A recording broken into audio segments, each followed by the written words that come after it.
10 outlaw firearms that stealthily dominated the Wild West, history's most dangerous iron, 6 shots, 12 barrels, and 10 revolutions that shaped a nation.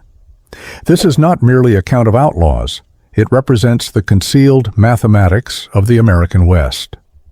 For every iconic gunslinger remembered by history, there exists a brilliant inventor forgotten by time, along with a weapon that outlasted them both.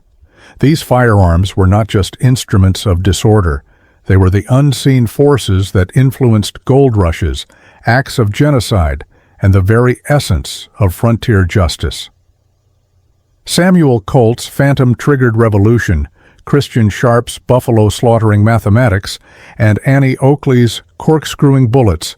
Behind each engraved cylinder and Damascus barrel lies a harsh reality. The West was not conquered through bravery or ethics.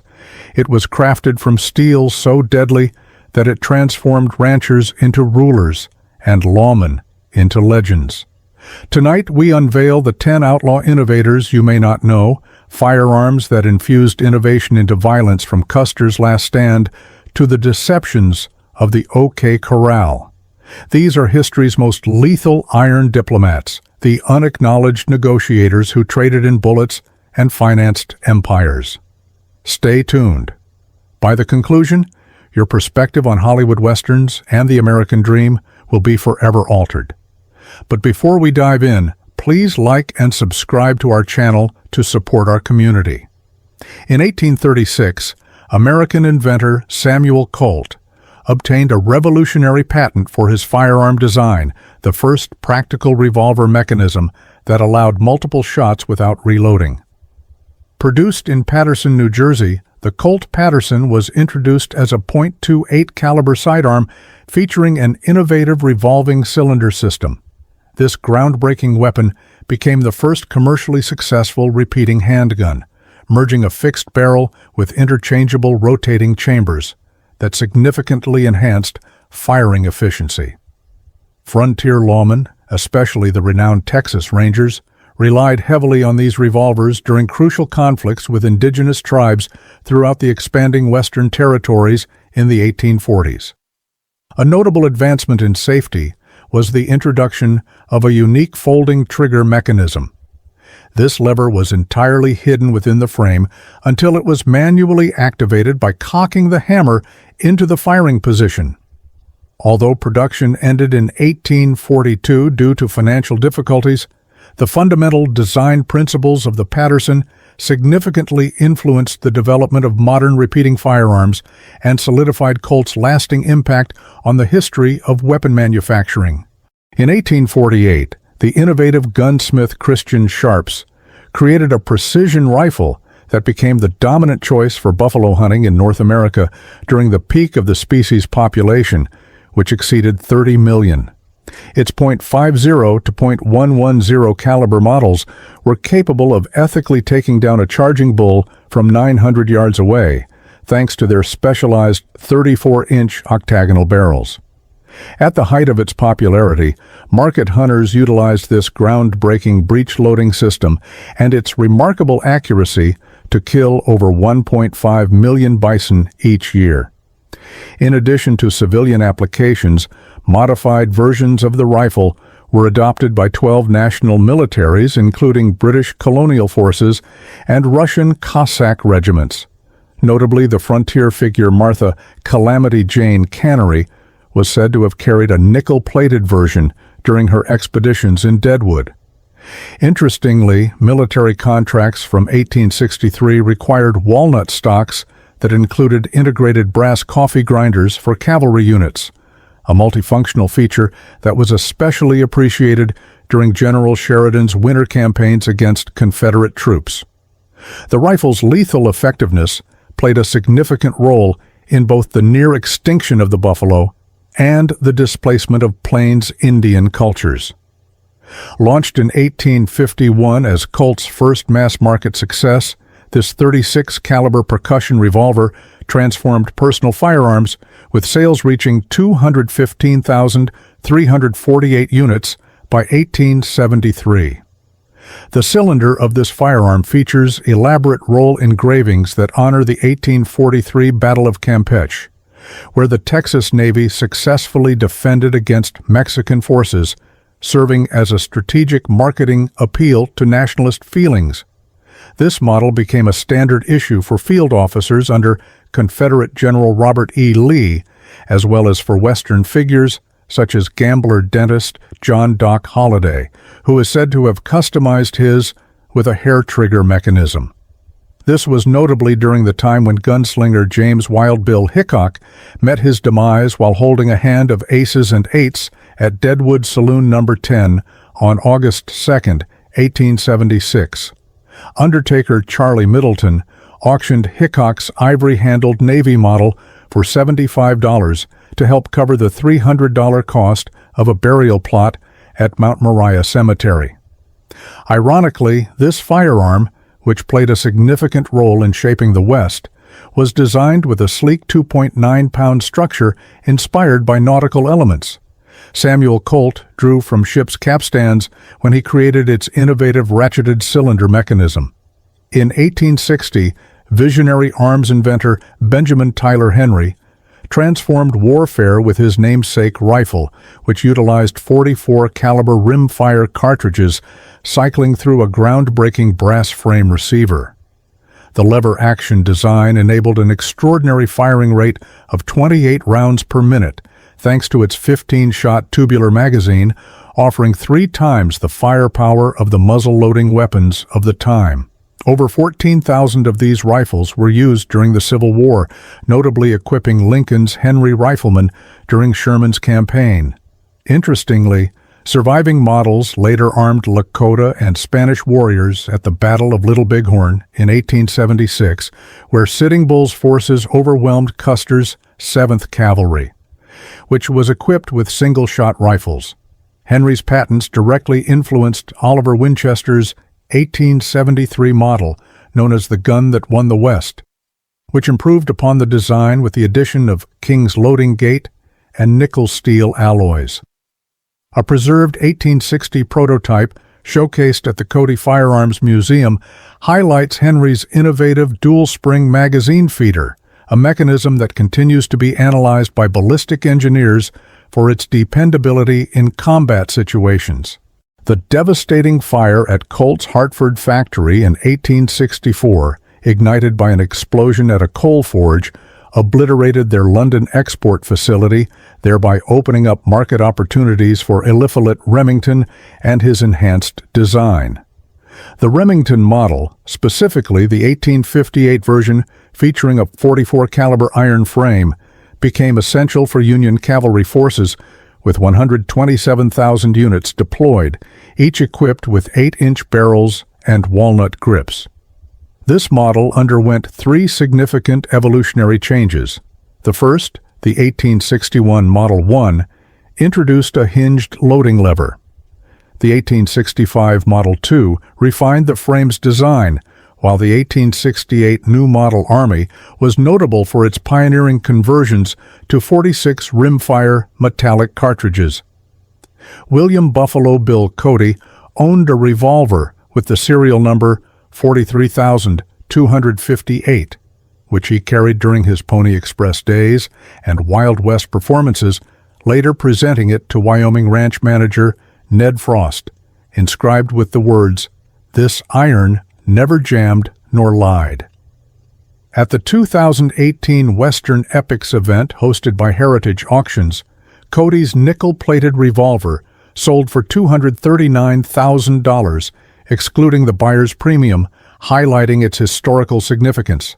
The design's influence continued through military contracts with the Russian Imperial Forces and during the Mexican Revolution, as well as through modern replicas that pay homage to its innovative triple-locking bolt mechanism. Breech-loading rifles, such as the Springfield Model 1866, transformed warfare by allowing shooters to fire 12 to 15 rounds per minute, 4 times the rate of traditional loaders, thanks to its 50 to 70 government-caliber trapdoor system. More than 52,000 units equipped regiments during the Reconstruction era and armed forces on the Argentine frontier. However, despite its benefits, the 1866 model's delicate extractor mechanism and small firing pin led to frequent misfires, as noted in the logs of Lieutenant Colum Custer's Black Hills expedition. Nonetheless, the design's legacy continued, influencing the 1873 Buffalo rifle and the 1884 models used in the Spanish-American War. William Buffalo Bill Cody earned his nickname during a contest in 1867 on the Kansas Pacific Railroad, where he killed 4,280 bison in just 18 months using a modified version of the 1866 rifle equipped with Hawken telescopic sights. The records from the armory indicate that Cody personally ordered 17,000 rounds for his record-setting hunts. Despite experiencing mechanical failures, this rifle's rapid-fire functionality significantly transformed infantry strategies and solidified America's leadership in weapon innovation throughout World War I, with existing models still highly valued by collectors for their historical importance. Annie Oakley's trio of nickel-plated No. 3 revolvers, chambered in .44-100 caliber, gained fame during her 17-year tenure with Buffalo Bill's Wild West, where she performed remarkable feats such as shooting corkscrewing playing cards mid-air. The six-shot revolver's break-top design facilitated quick changes of 45 S and W cartridges, a modification initiated by Major George Schofield to prevent cavalrymen from losing loose rounds at gallop. Over 8,000 Russian model variants featuring spurred triggers were utilized by Tsarist officers during the 1877 Russo-Turkish War, while Japanese imperial forces employed 5,000 units in their campaign during the Satsuma Rebellion. S&W's factory records reveal special production runs for King Alfonso XII's Spanish Royal Guard, which included intricate Toledo steel engravings. Oakley's personal 1875 Shooting Star model, sold at auction in 1926, reappeared at the Rock Island Auction Company in 2018, complete with its original AO monogrammed mother-of-pearl grips, showcasing its lasting craftsmanship. The iconic .45 Long Colt revolver, known as the 1873 Single-Action Army, was adopted as the U.S. Army's standard model and served from the frontier regiments through the Indian Wars and the Spanish-American conflict. With configurations including a cowboy-style 4.75-inch barrel and an artillery model with a 5.5-inch barrel, a total of 357,860 units were produced until 1941. The announcement of Colt's discontinuation in 1901 led to a surge in purchases among Texas Rangers and Arizona Marshals, prompting the continuation of limited production runs.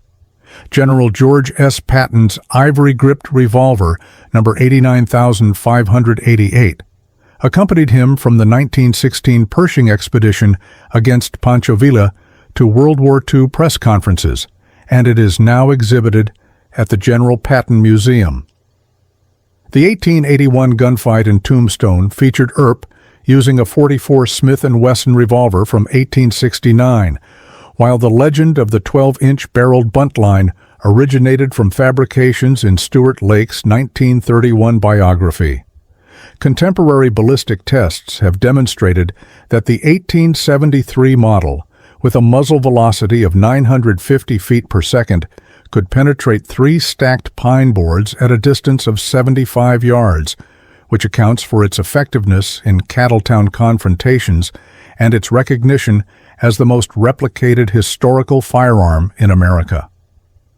Although Hollywood popularized the term "the gun that won the West" through John Ford's Western films, it was Winchester's 1884 catalogs that first used the phrase to market this remarkable .44-40 caliber rifle. With a muzzle velocity of 1,337 feet per second, the rifle could shoot 200-grain bullets through wagon wheels, making it well-suited for skirmishes on the frontier. By 1923, production had reached 720,609 units across 3 variations: 24-inch barrel rifles for settlers, 20-inch carbines for cavalry, and 16-inch express models for stagecoach guards. The legendary hunter Ben Lilly used an 1873 rifle equipped with a custom Vernier Tang sight to hunt down 600 bears in Louisiana. Wayne's stagecoach prop with the serial number 1601B featured a 12-inch lever arc custom-made by armorer Tommy Braze. This particular rifle fetched $195,500 at the Hollywood Legends auction in 2016. Beyond its cinematic fame, 43,000 units were supplied to Ottoman forces during the 1897 Greco-Turkish War, and Sitting Bull's warriors seized numerous rifles during raids in Montana. The design's toggle-link reliability led to improvements by Browning in 1886, although the original 1873 models are still highly valued for their color case-hardened receivers and the patented King's loading gate cartridge system. In close combat situations, the 10-gauge side-by-side coach gun became the standard for transporting gold for Wells Fargo, with Parker Brothers and L.C. Smith producing over 250,000 units between 1865 and 1895. Equipped with Damascus steel barrels and external hammers, these 7.5-pound scatterguns discharged black powder shells containing 1.25 ounces of Taumanon 4 buck, proving lethal within a range of 30 yards. The 1878 Burgess folding model was designed for concealed carry beneath duster coats, a feature that appealed to train robbers such as the Sundance Kid. Historical documentation indicates that guards of the Overland Mail Company typically unleashed 18 pellets per shot while defending against road agents targeting moving Concord stages, giving rise to the term riding shotgun, which gained popularity among motorists in the 1920s. In 2019, a customized Parker Brothers shotgun belonging to Buffalo Bill, adorned with nickel engravings, fetched $176,000 at auction. Meanwhile, the Montana Bannock Prison Museum showcases an 1883 L.C. Smith shotgun that was utilized in 17 defenses against stagecoach ambushes. Although repeating rifles overshadowed them after the 1890s, modern cowboy action shooters continue to value authentic hammered doubles for their swift two-shot capability and connection to Old West heritage. So, who truly held power in the West? The answers remain embedded in these shadowy, forged designs. What caused Patton's ivory Colt to disappear for decades? What secrets lie within Annie Oakley's monogram Smith? Share your theories, for every blood-stained ledger and still smoldering receipt reveals one undeniable truth. Outlaws did not dominate the frontier. Rather, it was their firearms that held sway over them.